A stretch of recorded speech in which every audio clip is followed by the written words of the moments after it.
নামাজ যদি কোনো ব্যক্তি নিয়মিত না করে সে মুসলমান থাকে না। মাঝে মধ্যে 2 ওয়াক্ত না পড়লে আমি তাকে কাফের বলি নাই, কিন্তু আল্লাহর রাসূল সাল্লাল্লাহু আলাইহি ওয়াসাল্লাম বলেছেন, মান তারাকা সালাতান মুতাআম্মিদান, যেই ব্যক্তি 1 ওয়াক্ত সালাত ইচ্ছে করে তরক করলো সে ব্যক্তি ফাকাদ কাফারা, সে কাফের হয়ে গেল, কুফরি করলো, একটা কুফর জমা করলো, 2টা কুফর জমা করলো, দৈনিক 5টা কুফরি করলো, মাসে কয়টা করলো, বছরে কয়টা করলো, জীবনের 50-60 বছর নামাজ পড়ে নাই, কত কুফরি করলো।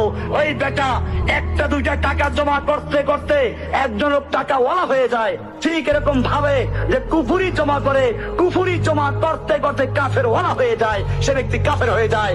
ওর বউ যদি নামাজ পড়ে ও বেনামাজি হয়, বিয়া থাকবে না, মরলে পরে জানাজা হবে না। মুসলিমের জন্য জানাজা, ওর জন্য জানাজা নাই। ও যদি মরে মুসলমানদের কবরস্থানে দাফন করা যাবে না। এই জন্য আমি আমার